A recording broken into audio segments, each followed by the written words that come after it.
성경도 함께합니다. 오늘 말씀 빌레몬서 1장 8절부터 19절까지입니다.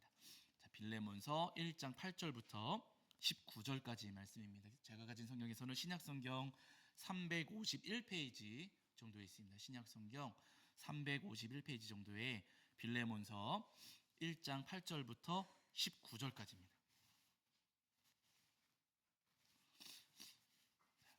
빌레몬서 1장 8절부터 19절까지 말씀.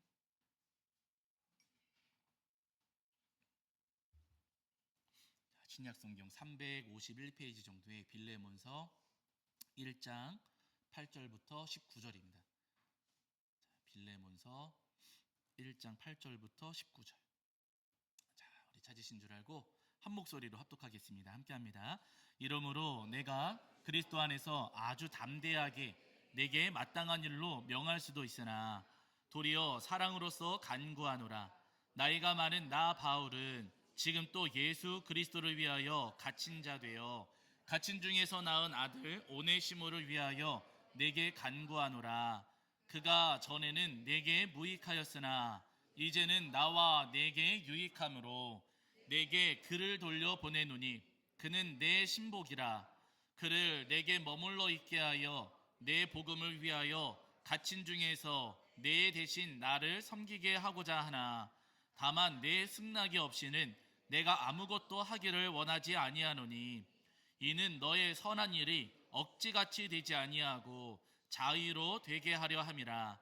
아마 그가 잠시 떠나게 된 것은 너로 하여금 그를 영원히 두게 함이리니 이후로는 종과 같이 대하지 아니하고 종 이상으로 곧 사랑받는 형제로 둘 자라. 내게 특별히 그러하거든. 하물며 육신과 주 안에서 상관된 내게랴. 그러므로 내가 나를 동역자로 알진대 그를 영접하기를 내게 하듯 하고 그가 만일 내게 불의를 하였거나 내게 빚진 것이 있으면 그것을 내 앞으로 계산하라. 나 바울이 친필로 쓰노니 내가 갚으려니와 내가 이외에 내 자신이 내게 빚진 것은 내가 말하지 아니하노라. 아멘. 우리 자리에 앉으시겠습니다. 여러분 한 주간 평안하셨죠? 네, 오늘도 우리 하나님 앞에 나와 예배하는 저와 여러분 위에 우리 주님께서 주시는 은혜와 사랑이 가득하기를 간절히 소원합니다. 자, 오늘은 빌레몬서 1장 말씀을 통해서 우리에게 주시는 은혜를 나누려고 하는데요. 이런 빌레몬서는 잘 아시는 것처럼 한 장밖에 되지를 않습니다. 굉장히 짧은 말씀인데요. 그러나 말씀은 짧지만 이 말씀 속에 기록되어 있는 이 빌레몬서 안에 담겨 있는 하나님의 말씀은요, 결코 가볍지가 않더라는 거예요. 너무나도 소중한 말씀이 이 빌레몬서 말씀 속에 기록되어 있는데요. 잘 아시는 것처럼 이런 빌레몬서는 바울 사도가 로마에 가택연금 되셨을 때 그때 보내신 편지입니다. 이 편지를 받았던 사람은 이 편지의 제목, 오늘 본문의 제목이 되는 이 빌레몬이라는 사람에게 바울 사도가 편지를 보내셨는데요. 이때 당시에 빌레몬은 아무래도 골로새에 살고 있었던 것으로 여겨져요. 왜냐하면 오늘 저희가 읽지는 않았지만 1장 2절 같은데 거기 누가 나오냐면요, 아키뽀라고 하는 사람이 언급되거든요. 빌레몬의 아들이 아닐까 추정하기는 하는데 어쨌든 이 아키뽀라고 하는 사람이 골로새서 4장 17절에 똑같이 등장을 합니다. 그리고 오늘 본문에 주로 언급되고 있는 오네시모도 골로새서 4장 9절에서 똑같이 또 언급이 되거든요. 그래서 지금 빌레몬서의 이름이 언급된 두 사람이 골로새서에 동일하게 언급되는 것을 볼 때 빌레몬이라고 하는 사람은 골로새 교회를 섬겼던 골로새 교회의 성도이겠구나라고 많은 분들이 그렇게 이야기를 하세요. 그런데 이 빌레몬이라고 하는 사람이 골로새 교회를 섬겼을 때 그냥 보통의 성도님은 아니셨던 것 같아요. 왜냐하면 여러분 빌레몬서 1장 2절 같은 데 보시면 이런 말씀이 있어요. 2절 한번 보실게요. 자, 1장 2절입니다. 1장 2절. 자, 시작. 자매 아비아와 우리와 함께 병사된 아키뽀와 내 집에 있는 교회에 편지하노니. 아멘. 이렇게 말씀하셔요. 바울 사도가 빌레몬에게 편지하시면서 내 집에 있는 교회에 편지한다라고 하거든요. 그러니까 이 빌레몬의 집이 초대교회 그 교회 공동체가 모이는 교회 처소였던 거예요. 내 집에 있는 교회 그러잖아요. 그러니까 빌레몬의 집이 교회 공동체가 모이는 교회 처소였습니다. 여러분 여러 성도님들이 우리 집에 모여서 지금 모임을 갖고 예배를 드리고 기도하고 찬송한다. 그럼 여러분 그 집이 작았을까요? 컸을까요? 아무래도 컸겠지요. 그 집이 크니까 그 집에서 모였지 않았겠습니까? 그러니까 이 빌레몬의 집은요, 여러 사람이 모일 만큼 굉장히 큰 집이었고, 그 당시에 큰 집을 소유했다라는 것을 볼 때에 빌레몬은 재산이 조금 많은, 조금 부유한 환경의 사람이었구나라는 것을 저희가 추정해 볼 수가 있다는 거예요. 그때 당시 로마 사람들, 이렇게 빌레몬처럼 부유한 사람들은요, 집에 꼭 노예가 있었어요. 우리 시각으로 생각하면은 어떻게 노예를 둘 수가 있느냐, 어떻게 사람이 사람을 노예로 두고서 부려먹을 수가 있느냐 생각할지 모르겠지만, 여러분, 그때 당시에 노예를 두는 것은 이상한 일이 아니었어요. 그때 당시 우리가 지금 집집마다 뭐 전자레인지 놓고 집집마다 TV 놓으시고 집집마다 자동차 하나씩 가지시는 것처럼, 여러분, 이 시절에는요, 부유한 집에 노예를 두는 것을 이상하게 여기지 않았습니다. 노예를 재산의 일부로 여겼었어요. 빌레몬도 부유하고 넉넉한 사람이었기 때문에 빌레몬의 집에도 노예가 있었는데, 그 노예 가운데 한 사람이 누구냐면요, 오늘 본문에 등장하는 오네시모라고 하는 사람입니다. 이 오네시모는 빌레몬에게 속해 있었던, 빌레몬이 소유하고 있었던 노예 가운데 한 사람이었어요. 노예였기 때문에 빌레몬을 섬기기도 했고, 그 당시 노예들은요, 이 주인이 아침에 노예시장을 데리고 간대요. 노예시장에 데리고 가가지고 거기서 이 사람이 어디 일하는 곳에 팔려가게 하는 거예요. 아니면 공사하는 현장이라든지 아니면 농사일하는 현장이라든지 그런 곳에 가서 일하게 합니다. 이 노예가 가서 하루 종일 뼈 빠지게 일하고 일당을 받아와요. 노예가 열심히 일하고서 일당 받아오면은 이거 누구 거예요? 이거 주인께 되는 거예요. 이게 노예입니다, 여러분. 이때 당시의 노예는요, 내가 열심히 일해가지고 누구 갖다 주는 거예요? 주인 갖다 줘. 그럼 주인 입장에서 좋아요, 안 좋아요? 좋아요. 노예를 한 10사람만 데리고 있으면, 일당이 10만 원이라고 했을 때 노예를 10사람만 데리고 있으면 하루에 얼마 버는 거예요? 100만 원씩 번. 여러분, 좋아요, 안 좋아요? 좋아요. 그러니까 여러분, 노예를 부리고 있는 사람들은요, 일하지 않고도 먹고 사는 것이고, 반대로 노예들은 하루 종일 일하고도 내 손에 쥐는 것은 아무것도 없는 아주 어려운 그런 삶을 살았습니다. 아마 이 오네시모도 빌레몬에게 속한 노예로서 아마 그렇게 열심히 일해서 빌레몬에게 돈을 벌어다 주는 그런 일을 했으리라 여겨져요. 그런데 오늘 본문, 여러분, 빌레몬서 1장 11절을 보시니까 뭐라고 이야기하냐면, 1장 11절에서 그가 전에는 내게 무익하였으나 이제는 나와 내게 유익함으로, 바울 사도가 오네시모에 대해서 빌레몬에 대해 이야기해요. 그가 전에는 내게, 여기서 말하는 그는 오네시모고, 내게 할 때 너는 빌레몬입니다. 오네시모가 전에는 너에게 무익했으나 이제는 나와 너에게 유익하다라고 합니다. 오네시모가 빌레몬에게 무익한 노예였다라고 하는 거예요. 도대체 무슨 이유로 오네시모가 빌레몬에게 무익했다고 이야기하는지 오늘 본문에서는 사실은 정확하게 언급되지 않습니다. 그래서 우리가 본문의 내용을 통해서 추론해 볼 수밖에 없거든요. 그러나 제가 조금 전에 말씀드린 것처럼 당시의 노예 제도를 저희가 생각해 볼 때, 어쩌면은 이 오네시모는요, 가가지고 돈 벌어 와라 보냈는데 돈을 못 벌어 왔을 수도 있어요. 예, 가가지고 돈 벌어 와야 되는데 돈을 못 벌어오고 노예시장에서 이렇게 팔려가지 않는 그런 사람이었을 수도 있고, 또 한편으로는요, 가서 일하라고 보냈는데 일하다가 뭐 해요? 놀기도 하고, 놀기만 하면 괜찮은데 못 쳐요. 도망도 치겠지만요, 사고 치고 사고 쳐가지고 오히려 돈을 물어줘야 되는 일이 생길 수도 있었겠지요. 어떤 일로 인해서 무익하다고 하는지는 모르겠지만은, 오네시모가 빌레몬에게 어떤 피해를 입혔구나, 어떤 손해를 입혔구나 라는 것을 저희가 추정해 볼 수가 있습니다. 그래서 어떤 분들은요, 이 오네시모가 빌레몬의 돈을 도둑질했다 라고 보는 분들도 계세요.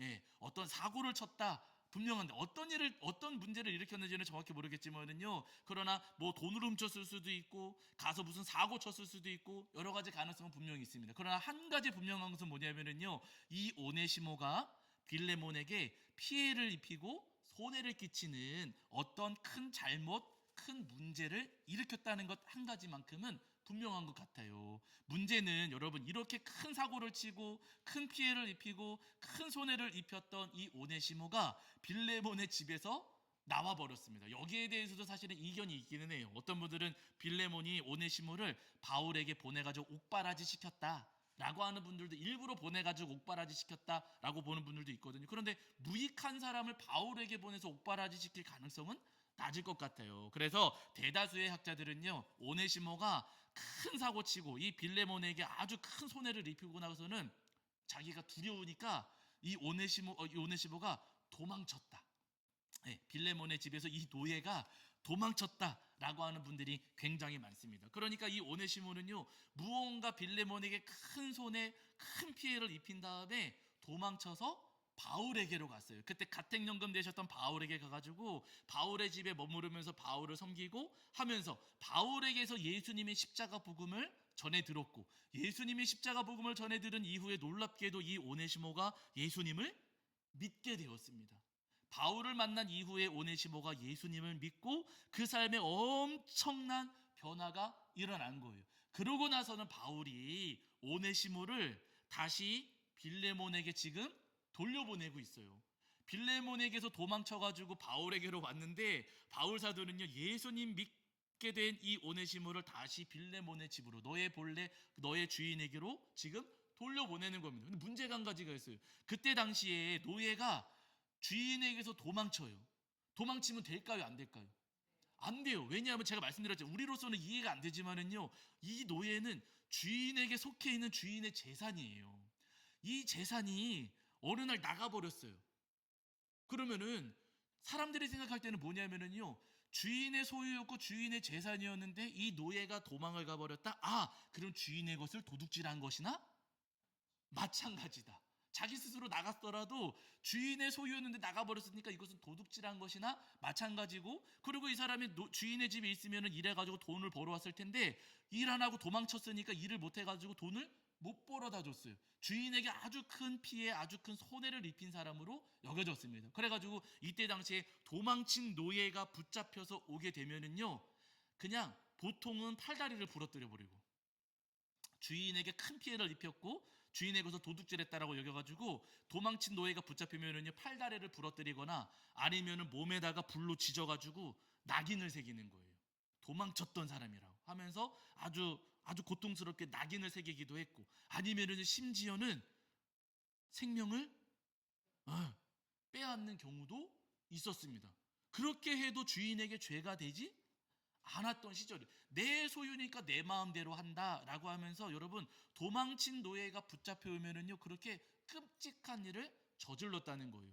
여러분, 오네시모가 지금 다시 빌레몬의 집으로, 바울 사도가 빌레몬에게 막 돌려보내려고 하는데, 오네시모가 빌레몬의 집으로 가게 되면은요, 오네시모도 팔다리가 부러뜨려지든 아니 몸에 낙인이 새겨지든 아니면 심한 경우에 죽임을 당하든 이 끔찍한 일을 겪게 되는 겁니다. 오네시모 입장에서는요, 아주 두려운 상황에 지금 놓이게 된 거예요. 그러니까 바울 사도가 오네시모를 돌려보내면서 그냥 돌려보내지 않고 오늘 본문에서 우리가 함께 읽은 편지를 오네시모에게 주어서 돌려보내는 거예요. 그런데 이 편지에 무슨 내용이 있었는가? 자, 여기 보세요. 여기가 중요합니다. 자, 빌레몬서 1장 16절부터 18절입니다. 1장 16절부터 18절.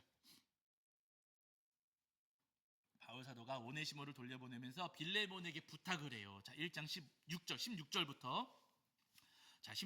18절입니다. 시작. 이후로는 종과 같이 대하지 아니하고 종 이상으로 사랑받는 형제로 둘 자라. 내가 특별히 그러하거든. 하물며 육신과 주 안에서 상관된 내게랴. 그러므로 내가 나를 동역자로 알진대 그를 영접하기를 내게 하듯 하고, 그가 만일 내게 불의를 하였거나 내게 빚진 것이 있으면 그것을 내 앞으로 계산하라 하며 이렇게 이야기합니다. 바울 사도가 오네시모를 빌레몬에게 돌려보내면서 16절에 이후로는 종처럼 대하지 말고 종 이상으로 뭐 받는 사람으로요? 사랑받는 형제로 둘 자라. 빌레몬아, 오네시모가 돌아가거든 오네시모를 종으로 생각하지 말고 너의 사랑받는, 너가 사랑하는 형제로 생각해라. 그리고 나를 영접하듯, 17절에 너 빌레몬이 나를 대하듯 오네시모를 그렇게 대해다오 라고 지금 바울 사도가 빌레몬에게 부탁하고 있는 거예요. 손해를 입히고 피해를 입혔고 도둑질했을 수도 있고요. 사고 쳐가지고 아주 심각한 일을 저질렀을 수도 있어요. 어쨌든 큰 문제를 일으킨 오네시모였지만 이 오네시모를 돌려보내면서 빌레몬에게 지금 두 글자로 여러분 뭐 하라는 거예요? 오네시모를 사랑하기 전에 용서하라고 하는 거예요. 아휴, 맞아요. 저도 본문을 준비하면서 설교를 준비하면서 와, 이 설교를 내가 오늘 할 수 있을까? 저도 마음이 무거운 마음으로 오늘 설교를 준비했거든요. 여러분, 엄청난 사고를 쳤어요. 엄청난 피해를 입혔고 엄청난 손해를 입힌 사람입니다. 나한테 상처 준 사람, 나를 아프게 한 사람, 나를 괴롭게 한 사람, 나를 힘들게 한 사람인데 지금 바울 사도는요, 그 그 오네시모를 너 용서해라 하셔요. 여러분 용서할 수 있습니까? 없습니까? 이게 머리로는 알고요, 귀로는 듣지만은요, 내 마음에서는 사실 안 돼요. 잘 안 됩니다. 저도 목사지만은 저도 용서가 잘 될까요? 안 될까요? 저도 잘 안 됩니다. 목사지만은요, 여러분 머리로도 알고 귀로도 알고 입술로도 이야기하지만은요, 와, 나를 괴롭게 한 사람, 나를 힘들게 한 사람, 나한테 피해를 끼친 그 사람, 와, 어떻게 용서할 수 있을까? 그런데 여러분 지금 바울 사도는요, 용서해야 된다. 빌레몬아, 오네시모 용서해야 된다. 빌레몬 입장에서는요, 아니 죽이지는 못할지라도 뭐 불로 지지든 아니 팔 하나로 부러뜨리든 뭐라도 해야 속이 시원할 것 같은데, 그런데 바울 사도는요, 용서해야 된다라고 하셔요. 그런데 중요한 것은 여러분 그 다음이에요. 제가 말씀을 준비하면서 이 부분이 제 마음에 탁 걸렸거든요. 여러분 19절을 보세요. 19절. 빌레몬에게 지금 용서해야 돼. 빌레몬아 너 용서해야 돼 라고 하면서 용서를 권면하면서 바울 사도가 이렇게 말씀하고 있습니다. 여러분 1장 19절 보시기 시작. 나 바울이 친필로 쓰노니 내가 갚으려니와 내가 이 외에 내 자신이 내게 빚진 것은 내가 말하지 아니하노라. 제 마음에 와닿았던, 제 마음에 탁 와닿았던 부분이 어디냐면 그 후반부에 내가 이 외에 내 자신이 내게 빚진 것은 내가 말하지 아니하노라. 그 앞에서 바울 사도가 이야기했어요. 오네시모가 빚진 거 있으면 그거 내가 갚아줄게 라고 하면서 뒤에다가 지금 한마디 말씀을 덧붙이는 것인데, 빌레몬아 너가 나한테 빚진 것은 그것은 내가 말하지 않을게 라고 하는 거예요. 빌레몬아 너 오네시모 용서해야 돼 라고 권면하면서, 그런데 빌레몬아 너가 나한테 빚진 것은 나 그것은 말하지 않을게. 여러분 이게 무슨 이야기입니까? 뒤집어 이야기하면 빌레몬아 너도 빚진 게 있잖아. 너도 많은 빚을 졌잖아. 그런데 그 빚 너도 다 탕감받았잖아. 빌레몬아 너도 허물이 있고 잘못이 있고 너도 죄가 있고 너도 누구에게 피해를 입혔고 너도 누구에겐가 손해를 입힌 적이 있잖아. 너도 누구에겐가 상처를 준 적이 있잖아. 그런데 너도 그렇게 손해 입히고 피해 입혔음에도 불구하고 상처 줬음에도 불구하고 너도 용서를 받았어. 너도 용서받은 죄인이라는 사실을 잊지 말아라. 지금 바울 사도가 빌레몬에게 말씀을 전하고 있는 겁니다. 용서를 권하면서 너도 용서받은 죄인이야 하시는 거예요. 여러분 우리도 마찬가지입니다. 예수님께서 베드로에게 말씀하셨어요. 7번을 몇 번까지 용서라고 하셔요? 7번을 70번까지라도 용서하라고 하셨어요. 나를 아프게 한 사람, 힘들게 한 사람, 상처 주고 나한테 고통을 준 사람, 주님께서는 그 사람을 용서하라고, 몇 번이라도 용서하라고 주님께서 우리에게 말씀하셨고 우리가 용서하기를 바라십니다. 그러나 솔직히 우리도 용서가 잘 안 됩니다. 잘 안 돼요. 용서하는 거 잘 안 되고요. 생각할수록 우라통이 터져요. 저도 그랬어요. 여러분 용서가 잘 안 되고요. 생각할수록 우라통 터지고, 아유 그 사람 그냥 가다가 확 넘어지고 뭐 하나 부러지고 막 그냥 하나님께서 좀 갚아주셨으면 하는 마음이 솔직히 있어요. 그런데 여러분 우리가 기억해야 될 게 있어요. 우리에게 손해 입히고 나를 아프게 하고 나를 힘들게 한 사람 우리가 용서 잘 안 되지만, 그러나 먼저 기억하셔야 될 것은요, 사실 우리도 죄가 있고 우리도 누군가에게 상처 준 적이 있어요, 없어요? 있어요. 누군가에게 잘못한 적이 있습니까, 없습니까? 있어요. 그럼에도 불구하고 우리는 용서받은 죄인이라는 거예요. 주님께서 우리에게 용서를 말씀하실 때 그냥 용서를 말씀하시는 게 아니고요, 너도 용서받은 죄인이니 그러니 너도 다른 이들을 용서할 줄 알아야 된다라고 주님께서 우리에게 말씀하셔요. 여러분, 제가 또 오늘도 부끄러운 이야기 한 가지 하려고 하는데, 여러분, 제 아내가 잘 아시겠지만은 제 아내가 기억을 잘할까요? 잘 까먹을까요? 예. 물건이 있으면 정답이세요. 물건이 있으면 잘 간직할까요? 잃어버릴까요? 정답이세요. 잘 잃어버려요. 근데 잘 잃어버리는 것 가운데 하나가 음식물 쓰레기 카드. 요거를 잘 잃어버려요. 음식물 쓰레기 카드를 그거를 꽂아서 음식물 쓰레기 버린 다음에 이거 빼와야 되거든요. 근데 그거 안 빼오고 그냥 그거 안 빼오고 몇 번을 그래, 몇 번을 그거를 막 까먹어요. 제가 그거 잃어버릴 때 왜 그렇게 까먹냐, 정신 똑바로 차리고 잘 좀 챙기고 다녀라. 제가 항상 제 아내한테 몇 번을 그러는 거예요. 그러던 어느 날 나는 잘 안 까먹으니 제가 보관하는 음식물 쓰레기 카드를 하나 새로 더 샀어요. 제 아내는 잘 까먹으니까, 잘 잃어버리니까 제가 보관하는 걸로. 그래가지고 하나를 더 사가지고, 요거는 봐봐라, 내가 얼마나 잘 보관하는지 봐봐라. 해가지고 여러분, 제가 이제 그 카드 하나를 이제 제가 보관하기 시작을 한 거예요. 그런데 여러분, 잃어버렸을까 안 잃어버렸을까요? 잃어버렸어요. 어느 날 보니까, 아니 분명히 제가 차에다가 놨거든요. 그런데 어느 날 보니까 음식물 쓰레기 카드가 없어요. 여러분, 저도 실수를 해요, 안 해요? 해요. 저는 잘못이 있어요, 없어요? 있어요. 제 아내가 잃어버렸을 때 정신 똑바로 차려지, 왜 까먹냐, 왜 잃어버리냐 막 했거든요. 근데 여러분, 제가 잃어버렸을 때 제 아내가 엎드려 뻗치세요 했을까요, 안 했을까요? 안 해, 안 해. 안 해요. 와, 제가 얼마나 감사했는지 몰라요. 아니, 제 안에 잃어버릴 때는 제가 맨날 왜 잃어버리냐, 왜 자꾸 까먹느냐, 그게 얼마짜리냐, 2,000원짜리냐, 3,000원짜리 얼마짜리인지 아느냐 막 그러면서 제가 뭐 싫은 소리, 잔소리하고 막 그랬는데, 여러분, 제 아내는요 저한테 뭐라고? 안 해요. 며칠 전에는 아침에 눈 떴는데 깜짝 놀랐어요. 저희가 아침에 이제 아침 기도 와야 되니까 제가 알람을 항상 맞출 때 6시 10분, 6시 20분, 6시 30분 아침에 3번 울리게 해놔요. 저녁마다 알람을 제가 맞춰놓고 확인하고 그러고 자거든요. 근데 어느 날 아침에 눈을 떴더니 시계를 보니까 6시 47분인 거예요. 네, 늦잠을 잤어요.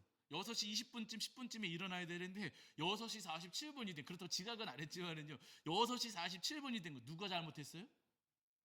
네? 누가 잘못한 거예요? 제가 잘못했죠. 알람을 확인하고 체크하고 했어야 되는데 제가 알람 맞추지 않고 그냥 잠들어 버려가지고 제가 또 실수하고 제가 또 잘못을 했습니다. 그런데 여러분, 제 아내가 왜 그거 하나 못 챙기느냐고 저한테 뭐라고 해요, 안 해요? 안 해요. 안 해요. 네. 그렇죠.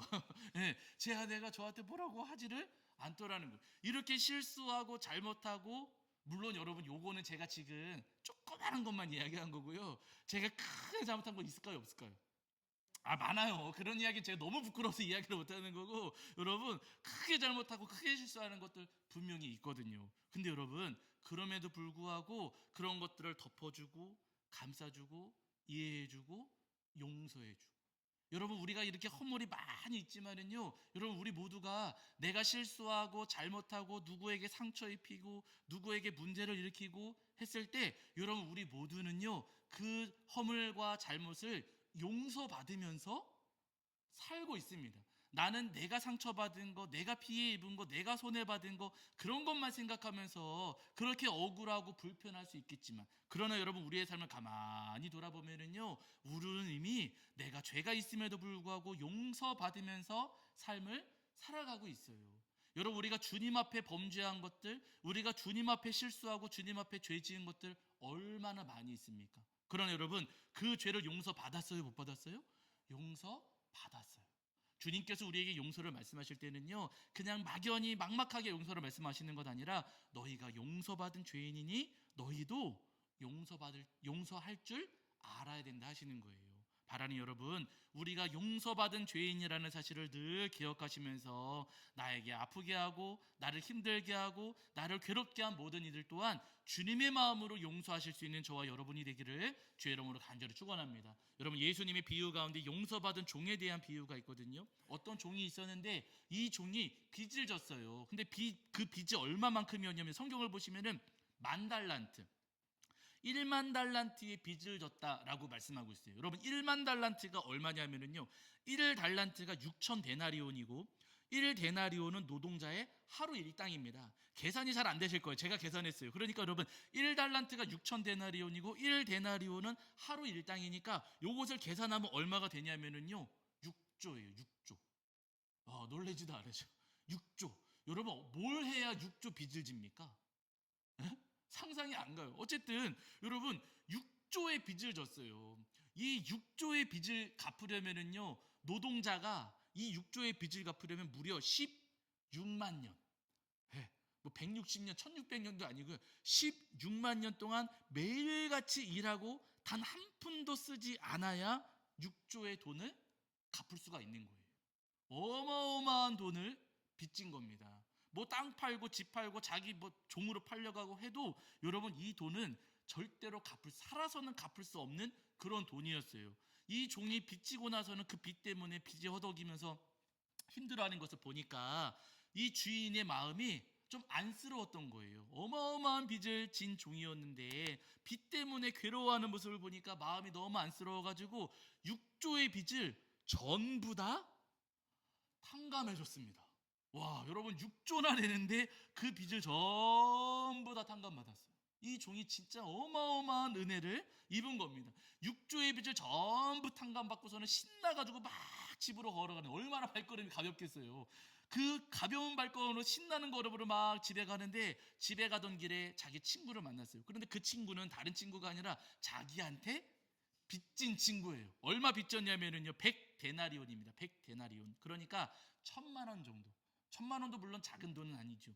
1000만 원 정도의 작은 자기에게 빚진 친구를 길거리에서 만나게 됐어요. 그래 자기가 빚졌던 것과 6조하고 비교하면은 세 발의 피죠. 아무것도 아닌데 그 빚을 진 친구를 길거리에서 만났습니다. 이 종이요 바로 달려가가지고 그 친구의 멱살을 붙잡습니다. 마태복음 여러분 18장 28절 나중에 보세요.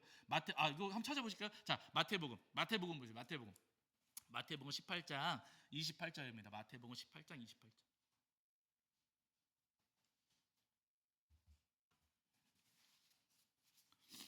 마태복음 18장 28절. 제가 가진 성경에서는 신약 성경 31페이지입니다. 31페이지에 자, 마태복음 18장 28절입니다.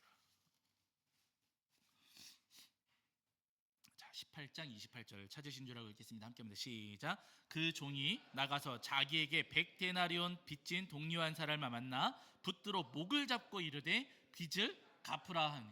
아멘. 이렇게 말씀하세요. 여러분 이 종이요 지금 6조를 탕감받고 집에 돌아가는 길에 1000만 원 빚진 자기 친구를 만났을 때 여러분 어떻게 했다고요? 그 사람을 만나서 붙들어 가지고 뭘 잡았어요? 목을 잡았어요. 멱살을 붙잡고서는 내 이놈 잘 만났다. 너 내 돈 갚아라. 너 1000만 원 내 돈 얼른 갚아라. 하면서 자기는 지금 6조를 탕감받고 오면서 자기한테 1000만 원 빚진 친구의 멱살을 붙잡고서는 지금 놔주지를 않는 거예요. 너 하면 잘 만났다라고 하면서 그 1000만 원의 빚은 탕감해주지 않았다는 겁니다.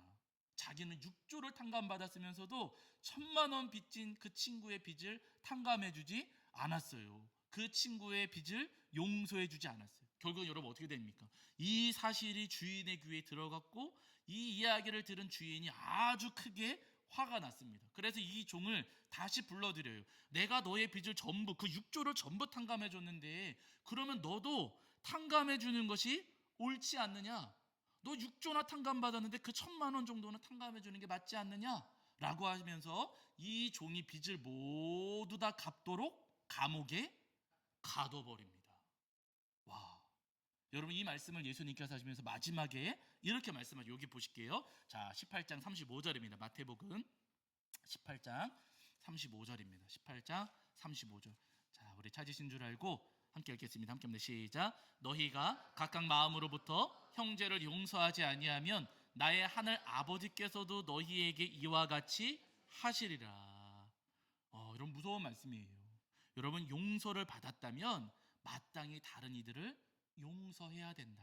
너희가 용서받은 죄인이라면 너희에게 실수하고 너희에게 잘못한 이들도 용서할 수 있어야 된다. 너희가 정말 6조만큼이 되는 어마어마한 죄를 용서받았다는 사실을 알고 있다면 너희에게 잘못한 이들, 너도 용서할 줄 알아야 된다라고 말씀하세요. 바라는 여러분, 우리 모두가 마찬가지입니다. 여러분, 우리도요, 이 지금 예수님 말씀 속에 등장하는 이 종이 6조의 빚을 탕감받았고 6조에 해당하는 죄를 용서받았다면, 여러분, 우리도 상상할 수 없는 죄들, 그 죄를 용서받은 죄인들입니다. 아멘 하셔야 되는 거예요. 네. 여러분, 우리도 예수님의 십자가 은혜로 정말 상상할 수 없는 죄를 용서받은 죄인들이에요. 여러분, 우리가 이 사실을 잊어서는 안 됩니다. 예수님의 십자가 보혈로 인해서 우리가 정결하고 거룩한 의인이 되었지요. 여러분, 그렇다고 해서 잊어서는 안 돼요. 나는 원래부터 의인이야, 나는 원래부터 정결해. 여러분, 그게 아니고요, 나는 진짜 엄청난 죄를 저질렀는데 예수님께서 내 죄를 용서해 주셔서 내가 의인이 된 거야, 나는 용서받은 죄인이야 하는 사실을 절대로 잊어서는 안 돼요. 여러분, 이 사실을 잊어버리면은요, 그 다음부터는 교만과 오만에 빠져가지고 나한테 잘못하는 사람들을 정죄하고 판단하는 또 다른 죄를 저지르게 되는, 용서할 줄 모르고. 바라는 여러분, 내가 엄청난 죄를 용서받은 그 죄인이라는 사실을 늘 기억하시면서 나에게 잘못하고 나에게 실수하고 나를 힘들게 했던 그 모든 이들을 주님의 마음으로 용서하실 수 있는 저와 여러분이 되기를 주의 이름으로 간절히 축원합니다. 예수님께서 마태복음 18장 18절에서 아주 유명한 말씀하셨거든요. 여기도 한번 보실게요. 자, 마태복음 18장 18절입니다. 자, 마태복음 18장 18절. 자, 읽겠습니다. 함께합니다. 시작. 진실로 너희에게 이르노니 무엇이든지 너희가 땅에서 매면 하늘에서도 매일 것이요, 무엇이든지 땅에서 풀면 하늘에서도 풀리리라. 땅에서 매면 하늘에서도 매이지만 땅에서 풀면 하늘에서도 풀려진다. 우리가 이 땅에서 하나님의 마음으로, 예수님의 마음으로, 나를 용서하신 주님의 그 마음으로 우리가 용서하면서 살아갈 때 하나님께서도 하늘의 문을 열어주시고 우리에게 은혜의 담비를 내려주시겠노라 말씀하시는 거예요. 여러분, 스데반을 보세요. 스데반이 예수님의 십자가 복음을 전한다는 이유로 유대인들에게 붙잡혔습니다. 그래가지고 공회 앞에 가가지고 재판을 받는데 그 공회 사람들이 신성모독죄를 뒤집어 씌워가지고 스데반이 결국 사형 집행을 당하게 돼요. 스데반이 잘못한 거 있어요, 없어요? 없어요. 단 한 가지도 없습니다. 그런데 그 공회 사람들은요, 스데반을 밖으로 끄집어내가지고 스데반에게 돌을 집어 던지는 거예요. 잘못한 거 아무것도 없는데 스데반은요 막 돌에 맞는 거예요. 여러분, 그게 얼마나 고통스럽습니까? 살살 던지는 것도 아니고 죽어라 하는 심정으로 돌을 막 집어 던지는데, 여러분, 그 돌에 맞으면서 얼마나 괴롭고 얼마나 아파요. 결국 여러분, 스데반이 그 돌에 맞으면서 피투성이가 되고 결국 그 자리에서 이 스데반이 생을 마감하게 되거든요. 그런데 여러분, 스데반이 그렇게 아무 잘못 없는데도 돌에 맞아가면서 죽어갈 때 스데반이 마지막에 무릎 꿇고 기도해요. 사도행전 나중에 찾아보세요. 사도행전 7장 60절에 보시면은요, 스데반이 무릎 꿇고 기도합니다. 자기에게 돌 던지는 사람들인데 제가 읽어드릴게요. 무릎을 꿇고 크게 불러 이르되 주여 이 죄를 그들에게 돌리지 마옵소서. 네, 자기가 지금 상처받고 있어요. 나 엄청나게 괴로운 일을 당하고 있습니다. 그러면서도 여러분, 스데반은요, 주여 이 죄를 그들에게 돌리지 마옵소서. 예수님, 저 사람들, 돌 던지는 저 사람들한테 이 죄를 돌리지 말아주세요. 그러니까 자기는 돌에 맞으면서도 나에게 돌 던지는 그 사람들을 어떻게 한 거예요? 용서한 거예요. 대단하죠. 사실 쉬운 일은 아닙니다. 그러나 여러분, 스데반은요, 그렇게 돌에 맞으면서도 나에게 돌 던지는 그 사람들을 용서했어요. 그랬더니 여러분, 은혜가 있어요, 없어요? 은혜가 있더라는 거 잘 아시잖아요. 그 현장에 회심 이전에 회심 이전에 사울이 있었고, 사울이 그 현장에 있었지만은요, 스데반이 그 현장에 있었던 사람들을 정죄하거나 비난하지 아니하고 원망하지 아니하고 그들을 용서했을 때 훗날 이 사울이 예수님을 만나게 되었고, 스데반이 이루지 못했던 그 복음 전도의 사명을 사울이 변화되어 나중에 예수님을 만나면서 이제 전도자가 되어가지고 온 땅 가운데 주의 복음을 흘려보내는 어마어마한 사명을 감당하게 됩니다. 여러분, 용서하며 살아갈 때 주님께서 그곳에 놀라운 은혜를 내려주세요. 여러분, 저희 교회 개척할 때 이야기 말씀드렸었잖아요. 말씀드렸지만 짧게 이야기를 한 번 더 할게요. 제가 이제 안수 받을 때 되었을 때, 이제 임지가 없으니까 고민을 굉장히 많이 했어요. 어디로 가야 되나, 갈 데는 없고 막 헤매고 있을 때 저희 아버지, 이제 부모님을 뵈러 수원에 잠깐 갔더니 그때 저희 아버지께서 돈을 주시는 거예요. 와, 돈을.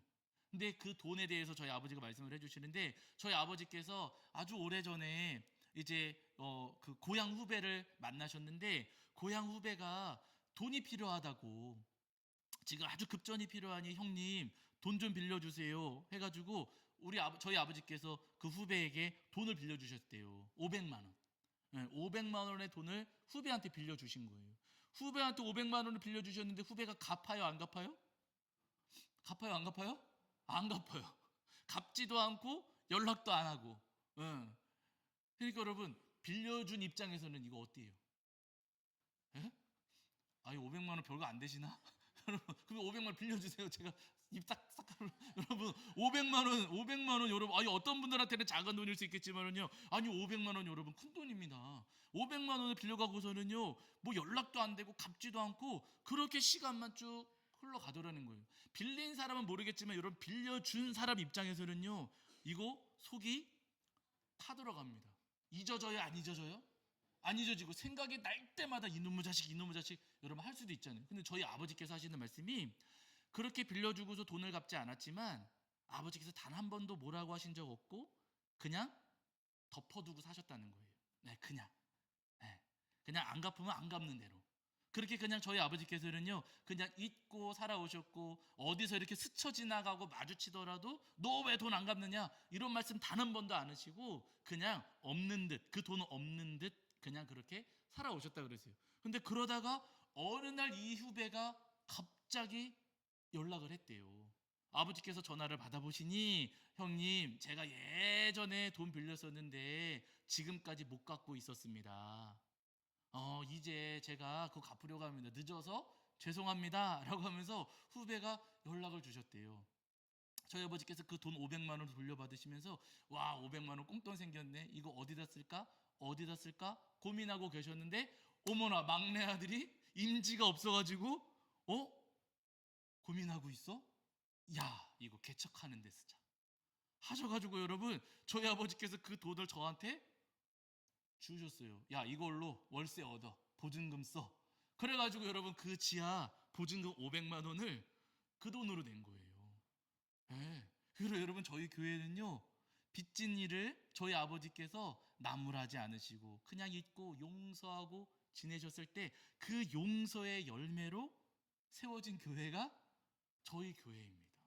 그래가지고 여러분 여기까지 저희가 지금 오고 있는 거예요. 여러분 그렇게 만약에 막 너 왜 돈 안 갚냐 하면서 원수 삼고 막 했으면은요 또 결과가 어떻게 됐을지는 모르겠어요. 그걸 미리 저희 아버지께서 멱살 붙잡아가지고 갚아라 해가지고 오래전에 그 돈을 돌려받으셨으면은요 아마 그때 가서 500만 원 못 받았겠지요. 또 어떻게 됐을지 모르는 일입니다. 그러나 여러분 그렇게 용서하고 이해하고 덮어주고 감싸주었을 때 오히려 그것이 은혜의 열매로 돌아와서 저희가 여기까지 올 수 있었던 거예요. 여러분 우리가 풀어주면은요, 용서하면, 내가 용서받은 죄인이라는 사실을 기억하면서 우리도 그렇게 용서하면서 살아가면은요 주님께서 은혜 주시고 열매를 얻게 하시고 무너진 것들을 회복시켜 주시고 고쳐주시는 은혜를 내려주시리라 믿습니다. 바른 여러분 그 은혜를 기억하시면서 내가 용서받은 죄인이니 나도 용서하겠습니다 주님의 마음으로 기꺼이 용서하면서 살아가시는 저와 여러분이 되기를 주의 이름으로 간절히 축원합니다. 우리 이 시간 말씀 마치면서